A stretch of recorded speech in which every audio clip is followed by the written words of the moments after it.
রাস্তায় রাস্তায় phone check করা হতো। আমাদের সামনে গুলি হয়েছে, আমাদের সাথে 3জন লোক মাটিতে লুটিয়ে পড়লো। বছর ঘুরে জুলাই আমাদেরকে হৃদয়ে রক্তক্ষরণ ঘটায়। কারণ হচ্ছে এই জুলাই আমাদের অনেক সহযোদ্ধা ভাইরা আমাদের মাঝখান থেকে হারিয়ে গেছে। তারা রাজপথে গণতন্ত্র পুনরুদ্ধারের জন্য শহীদ হয়েছে।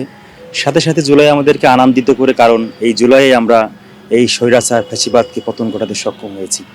রাজপথের সেই দিনগুলোর কথা মনে উঠলে এখনো আমাদেরকে ওই সেই বীভৎস দিনের কথা মনে হলে আমাদেরকে সবসময় কান্না পায় যে আমাদের কত স্বজন, আমরা কত বন্ধু, আমরা কত ভাইদেরকে রক্ত, সেই দিনগুলো আমাদের সামনে আসলে আমাদের হৃদয়ে সবসময় রক্তক্ষরণ হয়। এমন একটি দিনের ঘটনা। আমরা ওই দিনকে আমার বাসা আজিমপুর কবরস্থান। তো সেই সময়টাতে কিন্তু রাস্তায় রাস্তায় স্মার্টফোনগুলো চেক করা হতো। আমরা বাসা থেকে কর্মসূচি দেখে তারপরে আমরা বাইরে বেরোতাম। তো 19 জুলাই আমার বাসা আজিমপুর কবরস্থান। ওইখান থেকে আমার বাসা থেকে নামলেই কবরস্থানে 1 নম্বর গেট, ওই গেট পার হয়ে এসে আমরা নিউ মার্কেটে ওই দিনকে আন্দোলনকারীরা আমরা ছিলাম নিউ মার্কেটে কবরস্থানে পার করে এসে।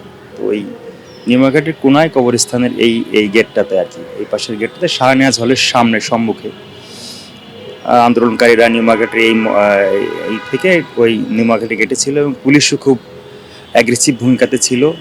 আমার খুব সাথেই আমার কাছের, আমরা একসাথে মিছিল করতেছিলাম, পুলিশের সাথে আমাদের পিকেটিং হচ্ছিল, টিয়ার ছুটছিল, আমাদের যারা আন্দোলনকারীরা ছিল তারাও পিকেটিং করছিল পুলিশের সাথে। ইন দ্য মিন টাইম কয়েক রাউন্ড গুলি হওয়ার পরে সাথে সাথে আমরা ওই মিছিলেই ছিলাম, আমাদের সাথে 3জন লোক মাটিতে লুটিয়ে পড়লো।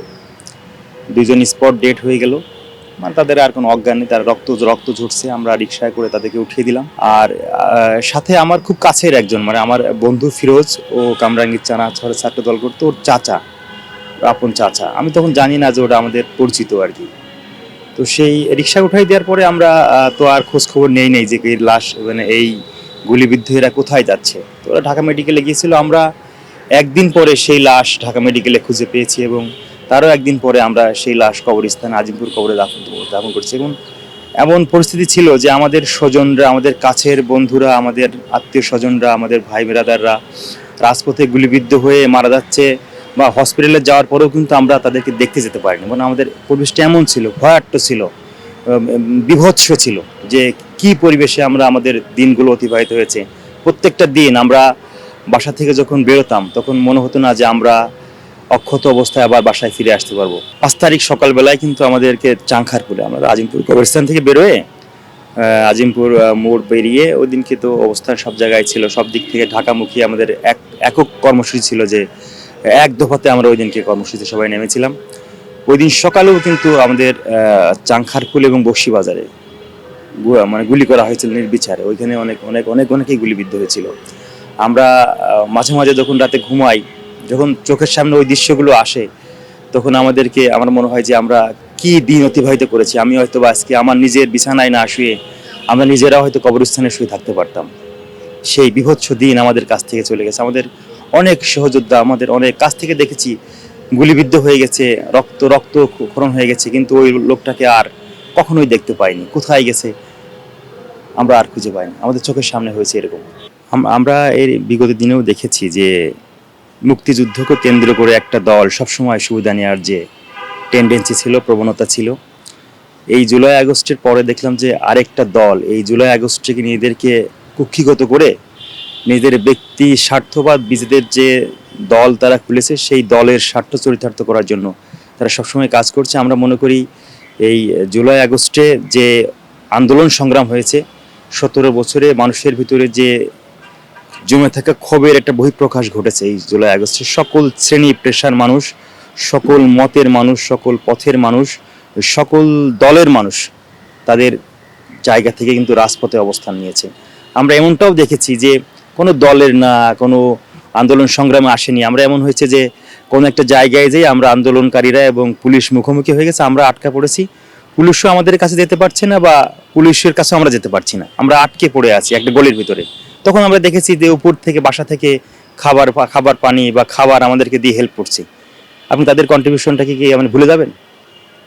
প্রত্যেকে এই আন্দোলনের সাথে কন্ট্রিবিউশন ছিল, তাদের অবদান ছিল। আমরা এই আন্দোলনটাকে সারা বাংলাদেশের মানুষের, আন্দোলনকামী সকল মানুষের অবদানের ফলেই কিন্তু আজকে এই ফ্যাসিবাদ মুক্ত বাংলাদেশ আমরা পেয়েছি। এখন এইটাকে যদি কেউ নিজের ব্যক্তিগত সম্পত্তি বলে মনে করে, আমরা মনে করি তারা বোকার স্বর্গে বসবাস করছে। সমগ্র মানুষের যে সম্পদ, এই আন্দোলন সংগ্রামটা সারা বাংলাদেশের মানুষের একটা সম্পদ মনে করব। এটাকে যারা কুক্ষিগত করতে চাচ্ছে তাদের আমরা মনে করি তারা বোকার স্বর্গে বসবাস করছে। আমরা এটাকে আমরা আরো একটু ব্যাখ্যা করে বলি। এখন যে দলটির প্ল্যাটফর্ম আছে, তখন কিন্তু প্ল্যাটফর্ম ছিল না, কিন্তু আমরা কিন্তু আগে থেকেই অর্গানাইজড হয়েছি। আমরা বিগত 14 সালে আন্দোলন করেছি, 15-তে আন্দোলন করেছি, আমরা 18-তে আন্দোলন করেছি, 24-এ আন্দোলন করেছি। আমাদের তো সব স্ট্রাকচার ছিল, আমাদের দলীয় কমান্ড ছিল। আমাদের ভারপ্রাপ্ত চেয়ারম্যান বলছে যে আপনারা সবাই সংঘবদ্ধ হয়ে যেখানে আন্দোলনকারীরা থাকে বা আপনারা আন্দোলনের নেতৃত্ব দিবেন এবং আপনারা যেখানটায় পারেন এদেরকে সর্বাত্মকভাবে সহযোগিতা করবেন। আমরা সেইটাই করেছি। কিন্তু এই স্ট্রাকচার, এই দলীয় যে সাংগঠনিক স্ট্রাকচার, এটা তো ওদের আগে ছিল না। মাতোয়াইলে কি তখন এনসিপির কোনো নেতৃবৃন্দ কোনো স্ট্রাকচার ছিল? যাত্রাবাড়িতে ছিল, মিরপুরে ছিল, আমাদের সাভারে কি ছিল? এই স্ট্রাকচারগুলো তো নেপথ্যে থেকে আমাদের একটা জিনিস আমরা সবসময় দেখেছি, আমাদের ইনস্ট্রাকশন ছিল যে আমাদের দলীয় নেতাকর্মীদের এই আন্দোলন শুরুর দিক থেকেই কিন্তু সরকারি দলীয় তখন বলছিল যে এটা বিএনপির আন্দোলন। অবশ্যই বিএনপির আন্দোলন ছিল, কিন্তু আমরা কিন্তু মিডিয়া ফেস করিনি। আমরা সবসময় নেপথ্যে শক্তিদাতা হিসেবে কাজ করেছি। নেপথ্যে আপনি পিকেটিং করা বলেন, আওয়ামী লীগের লোকজনকে ফেস করা বলেন, পুলিশের সাথে মারামারি বলেন, সবগুলো কিন্তু আমাদের লোকজন করেছে। এবং সাথে আমরা সামনে যারা এই যে এনসিপির যারা এখন দল আছে বা যারা আমাদের আন্দোলন ছাত্র ভাইরা ছিল, এটা মিডিয়া ফেস করেছে। আমরা নেপথ্যে থেকে আমাদের শক্তির যে উৎস, এটা আমরা শক্তির উৎস হিসেবে কাজ করেছি সবসময়। শাহবাগ দখল নিয়েছি আমরা, শহীদ মিনার দখল নিয়েছি আমরা, পলাশির ব্যারিকেড ভাঙার সময় আমি নিজে ছিলাম সামনে, আমাদের পলাশি ভাঙার সময় 5 তারিখে পরে বেড ভাঙার সময় সকালবেলা আমরা বক্সিবাজারে যে আমাদের সামনে গুলি হয়েছে, আমরা ওইখানে ছিলাম। এই সব ব্যারিকেডগুলো তো আমাদের দলের নেতাকর্মীরা সংঘবদ্ধ হয়ে একসাথে আমরা এগুলো ফেস করে ভেঙে ফেলেছি সব ব্যারিকেড। এটা তো অন্য কোনো দলের ভাঙে নাই। কিন্তু আমরা আমরা বলি না যে এটা আমরা করেছি, আমরা বলি এটা আমার দল করেছে। আমরা বলি আমরা সকলকে সাথে নিয়ে, আমরা একসাথে নিয়ে কাজটা করেছি, সবাই আমাদেরকে হেল্প করছে। এটাই আমাদের সকলের সমন্বিত প্রচেষ্টার ফলেই আমরা এই ফ্যাসিবাদকে বাংলাদেশ থেকে বিতাড়িত করতে সক্ষম হয়েছি। আমাদের শহীদ প্রেসিডেন্ট জিয়াউর রহমান কিন্তু তার দলীয় আদর্শে কিন্তু বলেছেন যে বাংলাদেশি জাতীয়তাবাদ, বাংলাদেশের অভ্যন্তরে সকল গোষ্ঠী, জাতি, ধর্ম, বর্ণ নির্বিশেষে যারা আছে আমরা সবাই বাংলাদেশি। এই সবাইকে নিয়েই যারা বাংলাদেশের স্বাধীনতা এবং সার্বভৌমত্বের সাথে স্বার্থে সবসময় কাজ করে, যারা বাংলাদেশের পক্ষে কাজ করে। আমাদের নেতা তারেক রহমান বলছে কিন্তু যে সবার আগে বাংলাদেশ ফার্স্ট। আমরা এই বাংলাদেশ ফার্স্টের সাথে যারা আছে, বাংলাদেশের পক্ষে যারা আছে, বাংলাদেশের স্বাধীনতা এবং সার্বভৌমত্বের যারা আছে, তাদেরকে নিয়ে আমরা নতুন বাংলাদেশ বিনির্মাণ করতে চাই। এবং সেই বাংলাদেশ হবে ফ্যাসিবাদ মুক্ত বাংলাদেশ। সেই বাংলাদেশে মানুষের ভোটের অধিকার থাকবে, সেই বাংলাদেশে মানুষ মুক্তভাবে চলাফেরা করবে এবং প্রত্যেকটি নাগরিকের যে নাগরিক সুবিধা থাকা দরকার সেই নাগরিক সুবিধা ভোগ করবে। এবং প্রত্যেকটি ছাত্রের ক্যাম্পাসে তার যে একটা স্টুডেন্টের যে অধিকার থাকার কথা, সেই অধিকার প্রতিষ্ঠার লক্ষ্যে আমরা কিন্তু কাজ করে যাচ্ছি বিএনপির ভারপ্রাপ্ত চেয়ারম্যান তারেক রহমানের নির্দেশনা মেনে।